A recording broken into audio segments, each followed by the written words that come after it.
In a serene Atlanta suburb, a retired black police officer, tired of neighbors' relentless trespassing into his private pool, decided he'd had enough of her entitled demands. When Karen ignored his warnings and crossed the line one too many times, his response was so calculated and powerful that it left her reeling with regret, teaching the entire neighborhood a lesson in respect that no one would forget. Malik Washington, a 52-year-old retired Atlanta police officer, had earned his quiet life. After 25 years on the force, where he rose to detective and survived countless high-stakes encounters, he settled into a modest two-story home in a gated community in Decatur, Georgia. The house, with its backyard pool, was a sanctuary, a reward for decades of service, funded by his pension and savings. Malik, a widower with 2 grown daughters, cherished the solitude, spending mornings swimming laps and evenings reading case law for a part-time consulting gig with the local DA's office. Across the street lived Karen Mitchell, a 45-year-old real estate agent known for her aggressive enforcement of neighborhood aesthetics. As the unofficial watchdog of the Pineview Estates HOA, Karen was quick to report unmowed lawns or unapproved mailboxes, often citing property values in heated emails to residents. Her own home, a pristine colonial with manicured hedges, was a point of pride, but her sense of entitlement extended beyond her property line. Malik's pool, visible from her upstairs window, became her obsession. For months, Karen had been sneaking into Malik's backyard to use his pool. It started innocently enough. A hot July day in 2023, when she knocked on his door, asking to cool off during a neighborhood barbecue. Malik, ever the gracious host, allowed it, assuming it was a one-time request. But Karen took it as an open invitation. By August, she was slipping through the unlocked gate while Malik was at his consulting job, swimming laps and even inviting her teenage son, Ethan, to join her. Neighbors noticed but said nothing, wary of Karen's influence in the HOA. Malik first caught her in September, returning early from a meeting to find Karen lounging by his pool, a margarita in hand, her towel draped over his deck chair. "Karen, what are you doing here?" he asked, his voice calm but firm, a tone honed from years of de-escalating tense situations. Karen smiled, unfazed. "Oh, Malik, it's just so hot out. I figured you wouldn't mind. I'm keeping an eye on the place." Malik, suppressing his irritation, explained the pool was private property and asked her to leave. She complied, but not before muttering about community spirit and how good neighbors share. The trespassing continued. Malik installed a lock on the gate, but Karen, undeterred, climbed over the low fence, leaving scuff marks on the wood. She'd swim early mornings or late evenings, assuming Malik wouldn't notice. But he did. His security camera, a remnant of his police days, captured her every move. Karen in a swimsuit, hopping the fence, even bringing a Bluetooth speaker once. Malik confronted her again in October, this time less politely. "This is my property, Karen. You're trespassing.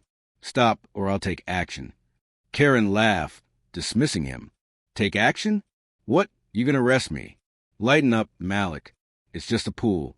Malik's patience, forged through years of dealing with combative suspects, was wearing thin. He'd faced prejudice on the force, colleagues who doubted his competence, civilians who questioned his authority, but Karen's blatant disregard felt personal. As a black man in a predominantly white neighborhood, he'd worked hard to be seen as an equal, hosting barbecues, volunteering at community cleanups. Yet Karen's actions reminded him of the entitlement he'd encountered too often, from traffic stops to courtroom testimonies. He tried diplomacy first. In November, he sent Karen a certified letter, citing Georgia's trespassing laws and requesting she cease using his pool. The letter, drafted with the precision of a police report, included stills from his security footage. Karen responded with a text. "Don't be so dramatic, Malik. I'm not hurting anyone. Let's not make this a thing." Her refusal to take him seriously pushed Malik to act. Not with anger, but with the strategic mind of a detective who'd outsmarted criminals for decades. Malik consulted his friend Jamal Carter, a lawyer who specialized in property disputes. Together, they devised a plan that would hold Karen accountable without escalating to violence or petty revenge. Jamal reviewed the footage and confirmed Malik had a strong case for criminal trespass under Georgia Code Section July 16th, 21. She's been warned, documented, and caught on camera. Jamal said, "We can press charges, but let's hit her where it hurts, her reputation and her wallet." In December, Malik filed a formal complaint with the Pineview Estates HOA, attaching the security footage and a certified letter. He also sent a copy to the Decatur Police Department, requesting a trespass warning. The HOA board, chaired by a retired teacher named Mrs. Evelyn Harris, was stunned. Karen, who'd bullied her way into unofficial power, had never faced such pushback. At the next HOA meeting, Malik presented his case, showing the footage to a packed room of 30 neighbors. Karen, present but unprepared, flushed red as the video played, her climbing the fence, sipping a drink, even scolding Ethan for splashing too loudly. "This isn't neighborly behavior," Malik said, his voice steady but resonant, like he was testifying in court.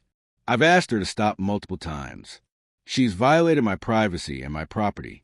I'm asking the board to enforce our bylaws and issue a fine."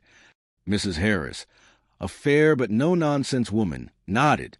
"Karen, what do you have to say?" Karen stammered, "I thought we were sharing resources." Malik's overreacting. "It's just a pool." The room murmured. Some neighbors rolling their eyes, others whispering about Karen's past oversteps, reporting a neighbor's unauthorized birdhouse, demanding a family remove holiday lights. The board voted unanimously to fine Karen $1,000 for violating HOA rules on property respect, a penalty outlined in the bylaws she'd once championed. Mrs. Harris also issued a formal warning. Any further violations would result in legal action from the HOA. Karen, humiliated, left the meeting early, her usual bravado replaced by silence. The next day, a Decatur police officer visited her home, delivering the trespass warning. "Stay off Mr. Washington's property," the officer said. "Next time, you'll be arrested." Karen's regret was immediate. The fine stung, but the social fallout was worse. Neighbors, once intimidated by her, began sharing their own stories of her overreach. Complaints about her snooping in backyards, emails about improper trash can placement. The community Facebook group lit up with posts, some calling for Karen to resign from her unofficial HOA enforcer role. A viral TikTok, posted by a neighbor's teenage daughter, showed clips of Karen's pool trespassing with a caption, "When your neighbor thinks she owns your pool." Hashtag Karen got served. It racked up 500,000 views with comments like "Malik's a legend," and "she messed with the wrong guy." Malik, however, didn't gloat. His goal wasn't revenge, but accountability. He learned early in his career that justice wasn't about destruction. It was about correction. Growing up in Atlanta's Vine City, he'd seen how entitlement and power could erode communities. As a rookie cop, he'd faced slurs and skepticism, yet rose through the ranks by outworking his detractors. His pool, a symbol of his hard-earned peace, wasn't something he'd let Karen take. The incident shifted Pineview Estates. Mrs. Harris organized a community meeting to revise HOA bylaws, adding stricter rules against unauthorized property access. Malik volunteered to lead a workshop on conflict resolution, drawing on his police experience. Neighbors began inviting him to barbecues, not just as a guest, but as a respected elder. His daughters, proud but unsurprised, teased him over a family Zoom call. "Dad, you took down a Karen with paperwork," his eldest Tasha laughed. Malik grinned. "Paperwork's mightier than a badge sometimes." Karen, chastened, stopped her pool visits. She sent Malik a stiff apology letter, claiming she misunderstood boundaries and offering to pay for fence repairs. Malik accepted the apology but declined the payment, saying, "Fix your approach, not my fence." Karen, facing social isolation, withdrew from HOA activities. Her influence diminished. She sold her home a year later, moving to a condo downtown, where neighbors later reported she kept to herself. The story spread beyond Decatur. A local news outlet covered it, framing it as "Retired Officer Teaches Neighbor a Lesson in Respect." Veterans groups shared Malik's story, praising his restraint and strategy. A law professor at Emory used it in a property law class, highlighting how Malik leveraged legal tools over confrontation. Malik, uncomfortable with the attention, focused on his routine, swimming, consulting, mentoring young cops at the precinct. At a community picnic in 2025, a neighbor asked Malik why he didn't escalate sooner. "Patience," he said, quoting his late wife Maya. "You don't win by shouting louder. You win by standing firmer." Karen learned that the hard way. The neighbor nodded, raising a glass. To Malik, the cop who tamed Karen. The crowd laughed, and Malik smiled, his pool sparkling in the distance, finally his alone.